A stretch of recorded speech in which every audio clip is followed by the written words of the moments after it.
students, welcome in this semester 7. This is Mansi Shah once again welcoming you all to the e-lecture series, which is an initiative taken by LG Institute of Pharmacy. So today's our discussion session is about hospital pharmacy and its organization. So let's start with our session. So students, starting with hospital pharmacy and its organization. So what is definition of hospital pharmacy? Hospital pharmacy may be defined as the practice of pharmacy in a hospital setting, including its organizationally related facilities. It may also be defined as department of hospital wherein procurement, storage, compounding, manufacturing, packaging, controlling, assaying, dispensing, distribution, and monitoring of medication are performed by legally qualified, professionally competent pharmacists. In addition to this practice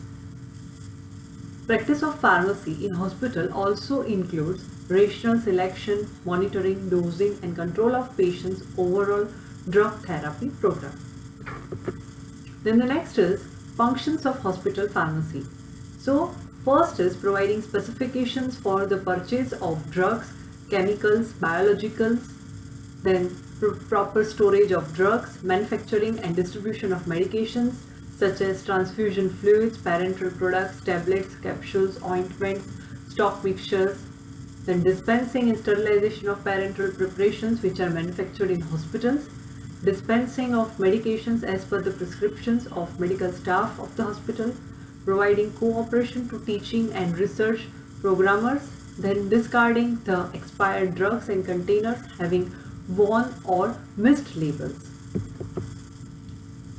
Then filling and labeling of all drug containers from which medicines is to be administered, management of stores which includes purchase of drugs, storage conditions and maintenance of records, then establishment and maintenance of drug information center. Then functions of hospital.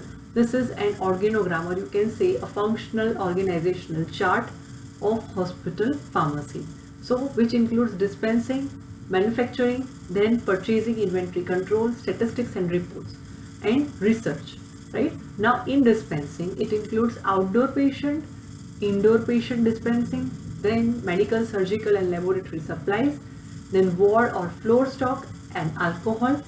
Then in manufacturing it includes either it is bulk scale manufacturing, that is large volume manufacturing, large volume parenterals, small volume parenterals, right? So what is inpatient and what is outpatient? Now general flow chart for inpatient. So in a pharmacy, right, first of all, a prescription is written by a doctor or a prescription is copied by nurse, right? Then this inpatient discharge of medications is done, right, on medication orders, right? So the prescription is received by the pharmacist, right? Then filling of prescription is done or filling of order is done, right? If a nurse is being taking care of prescription, right, then this prescription, then dispensing of prescription is done, right? So then after dispensing, fee, cash or credit, whatever it is, right, all that statistics and control is being taken into care of, right? So the charges are taken into care of.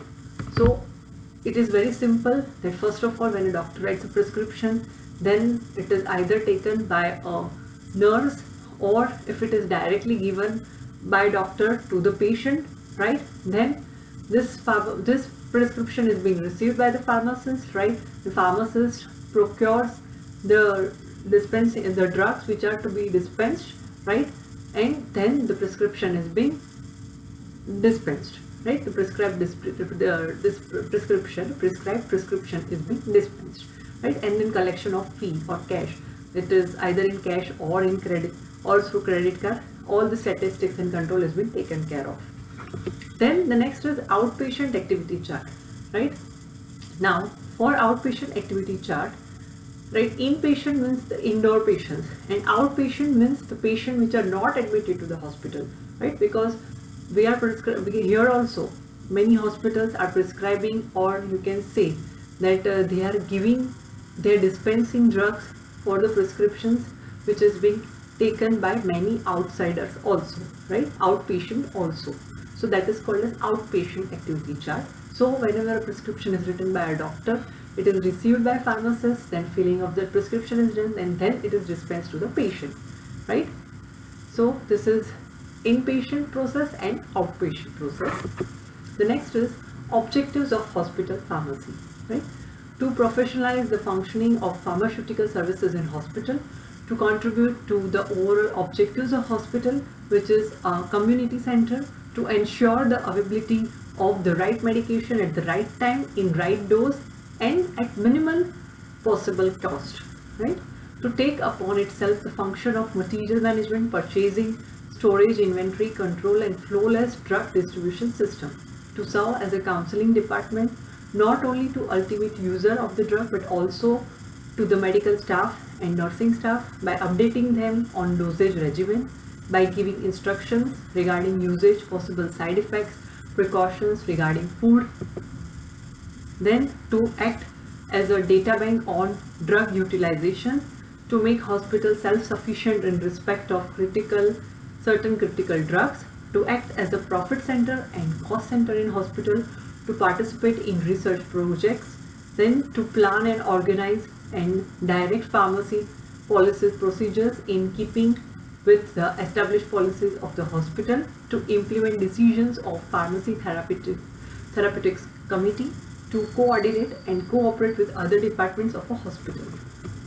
Then to teach hospital pharmacists ethics for hospital pharmacy, to assume responsibility for professional practice. This is important point. Ethics should be there in pharmacists. Then to develop the scientific and professional aspects of practice of hospital pharmacy, including his consulting role, teaching role, and participation in the field of research, to develop the administrative or management skills and other aspects essential to the hospital pharmacist in his role as a department head, then to attract a greater number of qualified pharmacists in hospital practice. Now, location of hospital pharmacy. Always, hospital pharmacy should be located in an area that is convenient for providing service to different departments and personnel who make daily use of such service, right? Then hospital pharmacy should be located on ground floor to avoid the inconvenience to persons who are availing the facility of pharmacy. Then storage of drugs in the basement is not recommended because of difficulties in controlling the optimum storage conditions. Now, what is the responsibility of hospital pharmacist? So, first is dispensing of drugs and medicines as per prescriptions, right? Then management of stores, which includes the following points. First, that is purchase of drugs, medicines, and all other allied stores as per recommendations of Pharmacy and Therapeutics Committee. Then providing instructions for proper storage of such drugs and medicines. Then maintenance of proper records of drugs purchased and distribution thereof, right? Then storage and dispensing of narcotic and biological drugs. Then storage and supply of ancillary products and articles which is required in the hospital.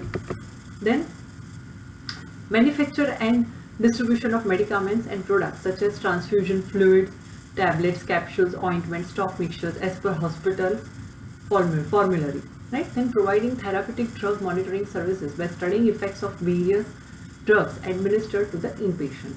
Then establishment and maintenance of drug information center. Then patient counseling service while supplying drugs, especially from the outpatient department. Then maintaining liaison with medical staff, nursing staff, and the patient themselves. Then to maintain the nursing department and central sterile supply unit in hospital. Then to participate in teaching programs of nursing and pharmacy students. Now, what is the responsibility of inpatient or indoor pharmacist, right? So first, that is central dispensing area, to ensure that all drugs are stored and dispensed correctly, to check the accuracy of dosages prepared especially of intravenous admissions and unit doses, to keep proper records, preparation of bills, right? He has to maintain a record of all reports of drug used and issued from his section, to coordinate the overall pharmaceutical needs of the patient care areas with centrally dispensing areas. Then to ensure that established policies and procedures laid down are followed. Then to communicate with all pharmacy staff regarding developments in the area and assist in evaluation of employees of a section. Then to coordinate the activities of area with available staff to make best possible use of personnel and resources. Now for patient care areas, to maintain a liaison with nurses who are involved in drugs administration to patients, reviewing of drug administration in each patient periodically to ensure that all doses are being administered and charted accordingly. Then to provide instruction and assistance to the junior pharmacist as needed in dealing with difficult patient and new procedures. Then to coordinate the overall pharmaceutical services on running unit level. Now direct patient care areas. So in that, to monitor patient drug therapy for effectiveness, side effects, toxicities, allergic drug reactions and drug interactions. Now counseling patients on first, that is medications which are to be self-administered in the hospital regarding use of discharge medicines, then participating in cardiopulmonary emergencies by procurement and preparation of drugs needed, charting all medications given and performing cardiopulmonary resuscitation if necessary. Then the general responsibilities of any hospital pharmacist is to provide in service and education for pharmacists, pharmacy students, nurses, nursing students, physicians and medical students. Now outdoor pharmacist responsibilities. So central dispensing area should be there. So in that the pharmacist should ensure that proper technique are used in extemporaneous compounding, provides for adequate record keeping and billing in respect of patient medication, particular record of investigational drugs, records of outpatient bills for the charges of services and material furnished by the department, then correctly maintaining the prescription files, keeps the outdoor pharmacy in a neat and tidy manner. Then for patient care area, to periodically inspect the medication areas on the nursing unit and to make sure that they are always adequately supplied with other articles required, right? Then to identify drugs brought into the clinic by patient and record the patient medication history, then monitor of drug, then to counsel the patients on the proper use of their medication and prepare medication for intravenous administration. Then the general responsibilities. So in that, to coordinate overall pharmaceutical needs of the outdoor service area and exercise adequate control over such drugs, to ensure that all drugs are handled properly, such as storage of investigational drugs, to participate in cardiopulmonary emergencies, to provide for in-service education and training of the pharmacist, pharmacy items, that is pharmacy students sent for practical training as a part of diploma or degree courses. These are the references for today's session, and these are some FAQs, that is frequently asked questions in your examination. So here I am concluding my session, students. Thank you. For more such videos, please like and subscribe our official YouTube channel Pharma Ignite. Thank you.